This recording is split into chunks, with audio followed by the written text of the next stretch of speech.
the desires of developers to drive the hardware design. To me, the SSD really is the key to the next generation. It's a game changer. And it was the #1 ask from developers for PlayStation 5. As in, we know it's probably impossible, but can you put an SSD in it? That was a discussion we were also having internally. It was clear that the presence of a hard drive in every PlayStation 4 was having a positive impact. A lot of things that would simply have been impossible at Blu-ray disc speeds were now possible. At the same time, though, in 2015 and 2016, when we were having these conversations, developers were already banging up against the limits of the hard drive, and a lot of developer time was being spent designing around slow load speeds. I want to focus in on just one number here, which is how long it takes to load a gigabyte of data from a hard drive. The difficulty being that hard drives are neither particularly fast nor flexible. If all your data is in one block, which is frankly not very likely, you can load 50 to 100 megabytes a second, depending on where the data is located on the hard drive. Let's assume it's on the outer edge, which means loading a gigabyte takes 10 seconds. If you compress your game packages, you can fit more data on the Blu-ray disc and also effectively boost your hard drive read speed by the compression ratio. We support zlib decompression on PlayStation 4 that gets you something like 50% more data on the disk and 50% higher effective read speed. Unfortunately, though, it's highly likely that your data is scattered around in various files on the hard drive, as well as sourced from multiple locations within those files. So lots of seeks are needed at 2 to 50-ish milliseconds each. My rule of thumb is that the hard drive is spending 2/3 of its time seeking and only 1/3 of its time actually loading data. Putting all of that together, a gigabyte is very roughly 20 seconds to load from a hard drive. Now, a gigabyte is not much data. Games are using 5 or 6 gigabytes of RAM on PlayStation 4, so boot times and load times can get pretty grim.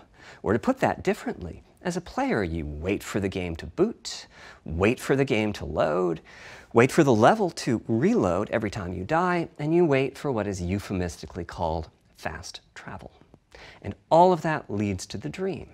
What if we could have not just an SSD, but a blindingly fast SSD? If we could load 5 gigabytes a second from it, what would change?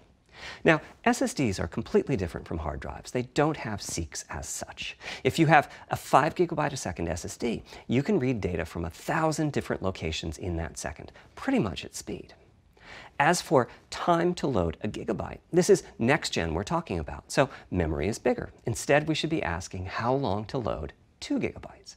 And the answer is about 1/4 of a second. I mean, that's amazing. We're talking 2 orders of magnitude, meaning very roughly 100 times fetch download. A PlayStation 4 will sometimes take a long time to install the patch. That's because when just part of a file has been changed, the new data can be downloaded pretty quickly.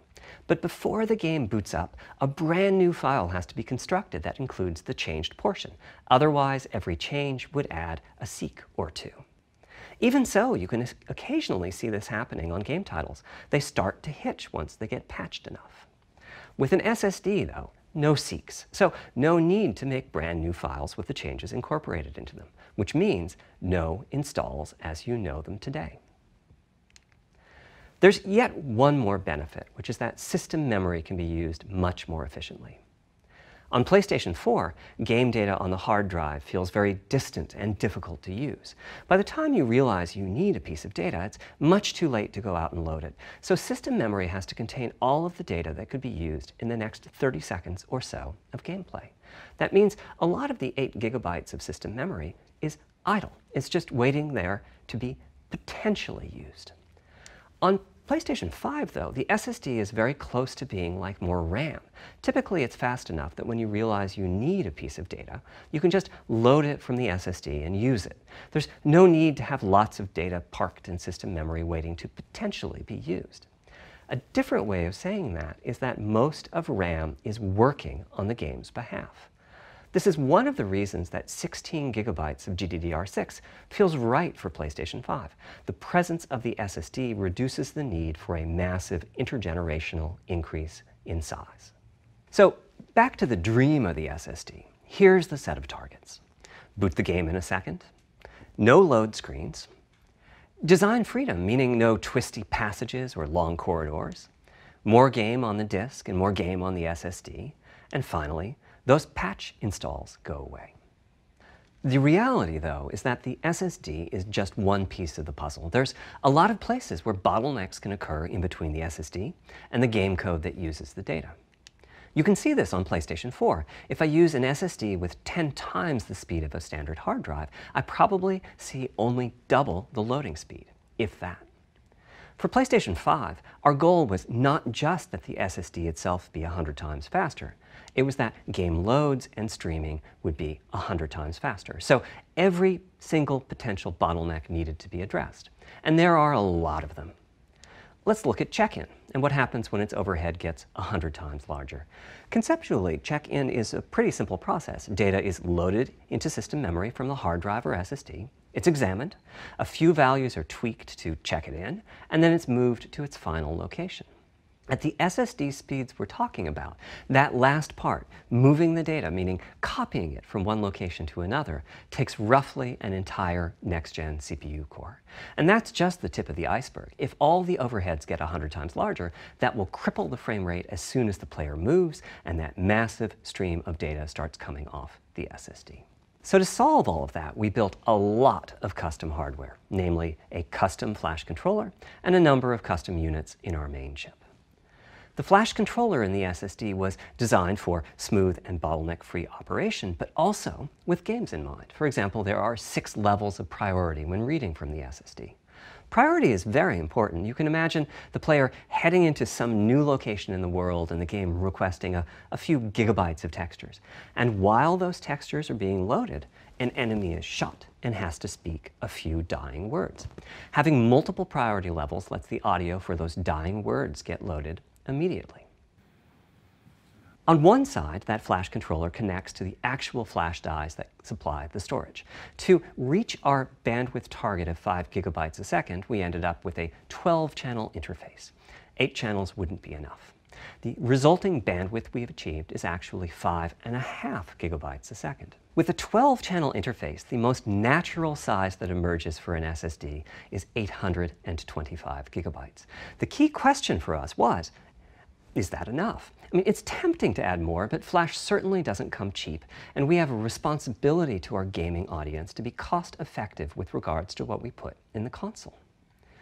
Ultimately, we resolved this question by looking at the play patterns of a broad range of gamers. We examined the specific games that they were playing over the course of a weekend or a week or a month, and whether that set of games would fit properly on the SSD. We were able to establish that the friction caused by reinstalls or redownloads would be quite low, and so we locked in on that 825 gigabyte size, while also preparing multiple strategies so that those who want more storage can add it. I'll go through the details in a moment. Back to the flash controller. On the other side, it connects to our main custom chip via 4 lanes of Gen 4 PCIe. And inside the main custom chip is a pretty hefty unit dedicated to I/O. Before we talk about what that does, let's talk compression for a moment. PlayStation 4 used zlib as its compression format. We decided to use it again on PlayStation 5, but on my 2017 tour of developers, I learned about a new particularly well. By the way, in terms of performance, that custom decompressor equates to 9 of our Zen 2 cores. That's what it would take to decompress the Kraken stream with a conventional CPU. There's a lot more in the custom I/O unit, including a dedicated DMA controller. The game can direct exactly where it wants to send the data coming off of the SSD. This equates to another Zen 2 core or 2 in terms of its copy performance. Its primary purpose is to remove check-in as a bottleneck. There's 2 dedicated I/O coprocessors and a large RAM pool. These aren't Zen 2 cores. They're there principally to direct the variety of custom hardware around them. One of the coprocessors is dedicated to SSD I/O. This lets us bypass traditional file I/O and its bottlenecks when reading from the SSD. The other is responsible for memory mapping, which I know doesn't sound like anything related to the SSD, but a lot of developers map and remap memory as part of file I/O, and this too can become a bottleneck. There are coherency engines to assist the coprocessors. Coherency comes up a lot in places. Probably the biggest coherency issue is stale data in the GPU caches. Flushing all of the GPU caches whenever the SSD is read is an unattractive option. It could really hurt the GPU performance. So we've implemented a gentler way of doing things, where the coherency engines inform the GPU of the overwritten address ranges, and custom scrubbers in several dozen GPU caches do pinpoint evictions of just those address ranges. The best thing is, as a game developer, when you read from the SSD, you don't need to know. Back to the dream. Thanks to all of that surrounding hardware, our 5.5 gigabytes a second really should translate into something like 100 times faster I/O than PS4, and allow the dream of no load screens and super fast streaming to become a reality. Having said that, expandability of our SSD is going to be quite important. Flash is costly, and you may very well want to add storage to whatever we put in the console. Now, the kind of storage you need depends on how you're going to use it. If you have an extensive PlayStation 4 library and you'd like to take advantage of backwards compatibility to play those games on PlayStation 5, then a large external hard drive is ideal. You can leave your games on the hard drive and play them directly from there, thus saving the pricier SSD storage for your PlayStation 5 titles, or you can copy your active PlayStation. Catch though, that commercial drive has to be at least as fast as ours. Games that rely on the speed of our SSD need to work flawlessly with any M2 drive. When I gave the Wired interview last year, I said that the PlayStation 5 SSD was faster than anything available on PC. At the time, commercial M2 drives used PCIe 3.0, and 4 lanes of that cap out at 3.5 gigabytes a second. In other words, no PCIe 3.0 drive can hit the required spec. M2 drives with PCIe 4.0 are now out in the market. We're getting samples and seeing 4 or 5 gigabytes a second from them.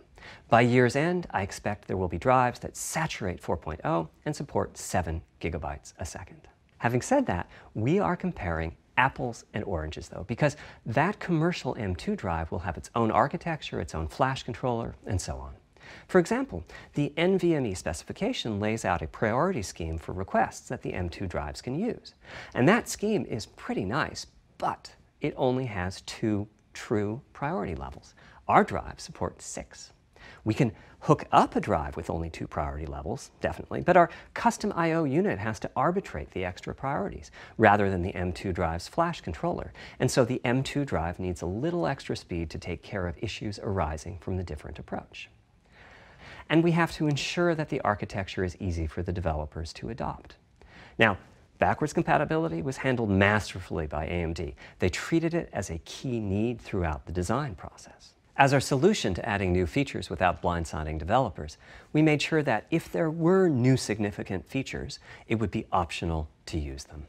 The GPU supports ray tracing, but you don't have to use ray tracing to make your game. The GPU supports primitive shaders, but you can release your first game on PlayStation 5 without making any use of them. Before I get into the capabilities of the GPU, I'd like to make clear 2 points that can be quite confusing. RDNA 2 technology. What does that mean? AMD is continuously improving and revising their tech. AMD technology means it's dangerous to rely on teraflops as an absolute indicator of performance, and CU count should be avoided as well. In the case of CPUs, we all understand this. The PlayStation 4 and PlayStation 5 each have 8 CPUs, but we never think that meant the capabilities and performance are equal. It's the same for CUs. For one thing, they've been getting much larger over time. Adding new features means adding lots of transistors. In fact, the transistor count for a PlayStation 5 CU is 62% larger than the transistor count for a PlayStation 4 CU. Second, the PlayStation 5 GPU is backwards compatible with PlayStation 4. What does that mean? One way you can achieve backwards compatibility is to put the previous console's chipset in the new console, like we did with some PlayStation 3s, but that's of course extremely expensive. A better way is to incorporate any differences in the previous console's logic into the new console's custom chips, meaning that even as the technology evolves, the logic and feature set that PlayStation 4 and PlayStation 4 Pro titles rely on is still available in backwards compatibility modes. One advantage of this strategy is that once backwards compatibility is in the console, it's in. It's not as if a cost down will remove backwards compatibility like it did on PlayStation 3. Achieving this unification of functionality took years of efforts by AMD, as any roadmap advancement creates a potential divergence in logic. Running PS4 and PS4 titles, the action engine is processing the requested ray triangle or ray box intersections. The shaders are free to do other work. Having said that, the ray tracing instruction is pretty memory intensive, so it's a good mix with logic-heavy code. There's of course no need to use ray tracing. PS4 graphics engines will run just fine on PlayStation 5, but it presents an opportunity for those interested. I'm thinking it'll take less than 1 million rays a second to have a big impact on audio. That should be enough for audio occlusion and some reverb calculations. With a bit more of the GPU invested in ray tracing, it should be possible to do some very nice global illumination. Having said that, adding ray-traced shadows and reflections to a traditional graphics engine could easily take hundreds of millions of rays a second, and full ray tracing could take billions. How far can we go? I'm starting to get quite bullish. I've already seen a PlayStation 5 title that's successfully using ray tracing-based reflections in complex animated scenes with only modest costs. Another set of issues for the GPU involved size and frequency. How big do we make the GPU, and what frequency do we run it at? This is a balancing act. The chip has a cost, and there's a cost for whatever we use to supply that chip with power and to cool it. In general, I like running the GPU at higher frequency. Let me show you why. Here's 2 possible configurations for a GPU roughly of the level of the PlayStation 4 Pro. This is a thought experiment. Don't take these configurations too seriously. If you just calculate teraflops, you get the same number.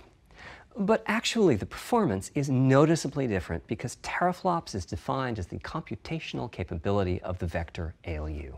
That's just one part of the GPU. There are produced as a result inside of the console. Power consumption varies a lot from game to game. When I play God of War on my PS4 Pro, I know the power consumption is high just by the fan noise. But power isn't simply about engine quality. It's about the minutiae of what's being displayed and how. It's counterintuitive, but processing dense geometry typically consumes less power than processing simple geometry, which is, I suspect, why Horizon's map screen, with its low triangle count, makes my PS4 Pro heat up so much. Our process on previous consoles has been to try to guess what the maximum power consumption during the entire console lifetime might be, which is to say, the worst-case scene in the worst-case game, and prepare a cooling solution that we think will be quiet at that power level. If we get it right, fan noise is minimal.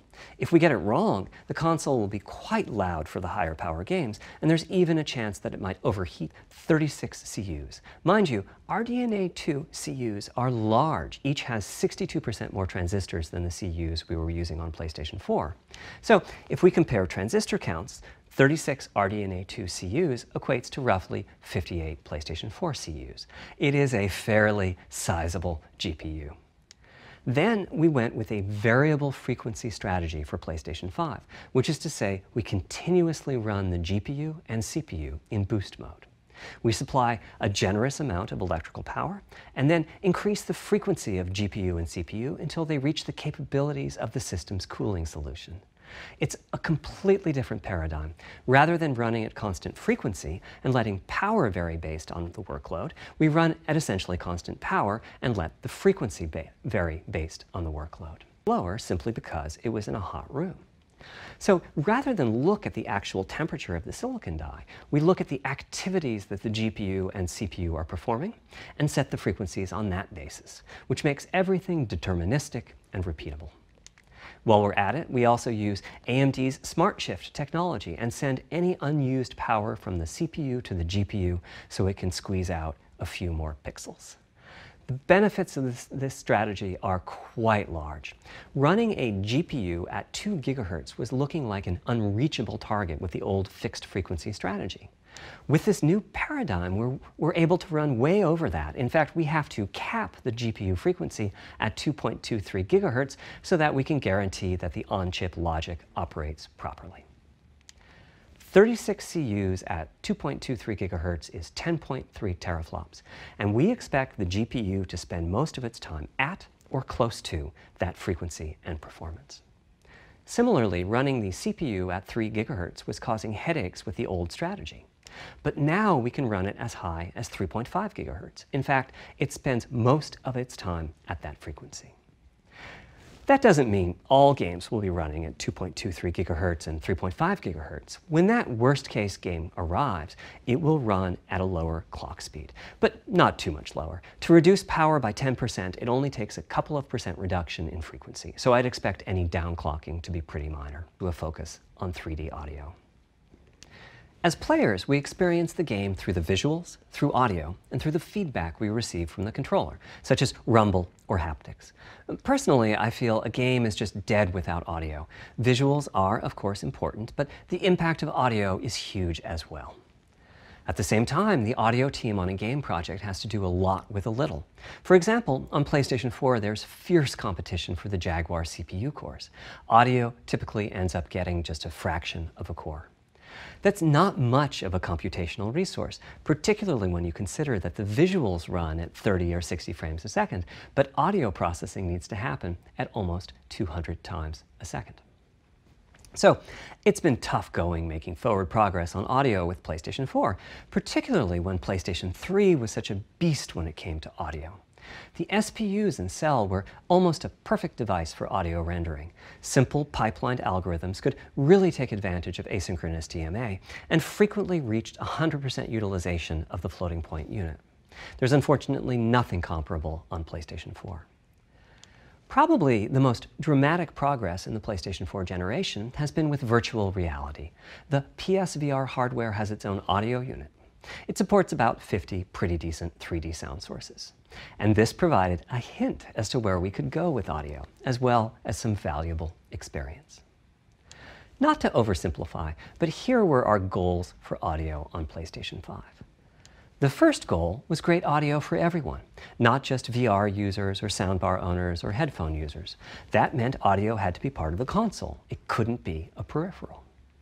The second goal was to support hundreds of sound sources. We didn't want developers to have to pick and choose what sounds would get 3D effects and which wouldn't. We wanted every sound in the game to have dimensionality. And finally, we wanted to really take on the challenges of presence and locality. Now, when we say presence, we mean the feeling that you're actually there. You've entered the matrix. It's not, of course, something we thought we could perfectly achieve, but the idea was that if we stopped using just a rain sound and instead used lots of 3D audio sources for raindrops hitting the ground at all sorts of locations around you, then at some point your brain would take a leap and you'd begin to have this feeling of real presence inside the virtual world of the game. This has the capacity to affect your appreciation of the game, just like music in a game does. The concept of locality is simpler. It's just your sense of where the audio is coming from, to the right of you, behind you, above you. This can immerse you further in the game, and it can also directly enhance the gameplay. To use Dead Space as an example, I know, old school, you're fighting enemies in fairly dark, spooky location. The horizontal axis is the direction, front, back, left, right, and the color gives the degree of attenuation of the sound at that frequency. The HRTF is as unique to an individual as a fingerprint is. In fact, you're looking at mine right now. Here's how we measure an HRTF. We've taken hundreds of people through this process.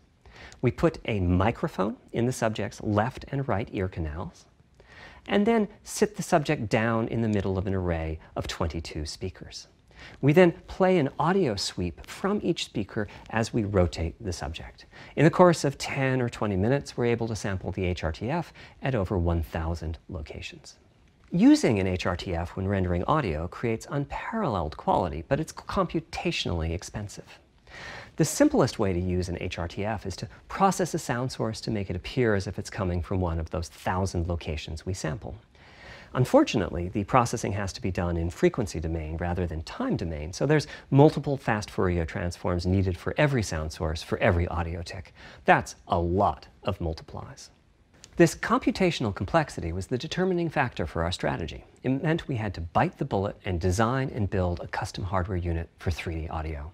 Collectively, we're referring to the hardware unit and the proprietary algorithms we run on it as Tempest 3D audio tech. The meaning of 3D audio and technology should be pretty obvious here. As for Tempest, I feel it really reflects our goals with audio. It suggests a certain intensity of experience and also hints at your presence within it. We're calling the hardware unit that we built the Tempest engine. It's based on AMD's GPU technology. We modified a compute unit in such a way as to make it very close to the SPUs in PlayStation 3. Remember when I said that they were ideal for audio? So the Tempest engine has no caches, just like an SPU. All data access is via DMA, just like an SPU.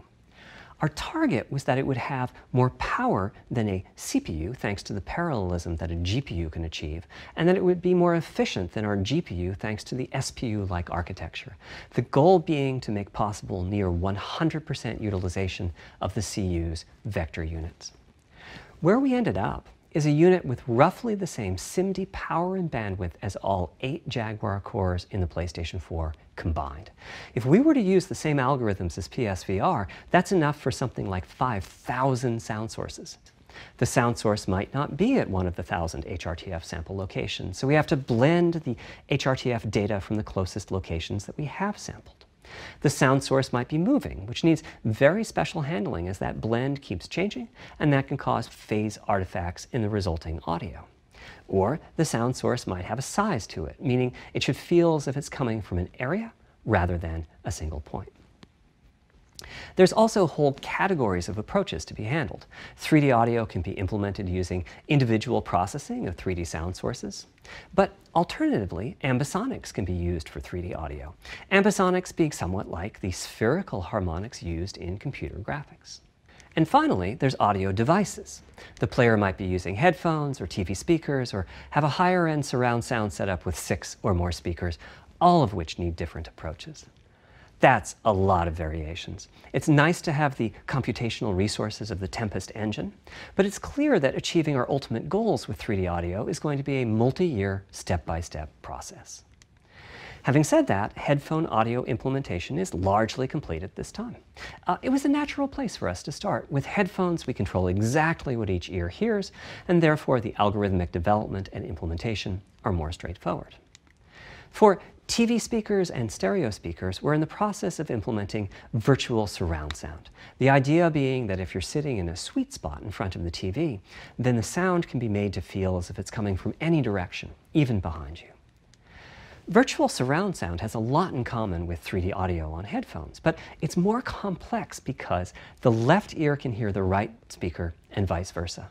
We have a basic implementation of virtual surround sound up and running. We're now looking at increasing the size of that sweet spot, which is to say, making the area you need to be in to feel the 3D effect was being used. It wasn't mine. It was the default HRTF. The audio team analyzed the hundreds that they measured and chose the one they felt was the closest fit to the total game-playing audience. This shows a piece of the default HRTF on the left and my HRTF on the right. You can see that the general features are much the same, but the details are quite different. With the default HRTF, as I said, the 3D audio sounds pretty great. When I use my HRTF, though, the audio reaches a higher level of realism, which is to say that when using headphones and my HRTF, I occasionally get fooled and even think a sound is coming from the real world when it's actually coming from the game. A corollary to this is that there are a few people whose HRTFs are sufficiently far from the default HRTF, that's the red dot here, that they can toggle between PS4 style and PS5 style audio and not sense much difference. I've had a few people describe the PlayStation 5's 3D audio as sounding like a bit better stereo audio. Presumably they're the ones at the very edges of this diagram. Which means what HRTF you're using is key. I'd like everyone to be able to experience what I'm experiencing, but obviously it's not possible to measure the HRTF of every PlayStation user. That means HRTF selection and synthesis are going to be big topics going forward as the Tempest technology matures. At PlayStation 5 launch, we'll be offering a choice of 5 HRTFs. There's a simple test where you pick the one that gives you the best locality. That's just the first step, though. This is an open-ended research topic. Maybe you'll be sending us a photo of your ear, and we'll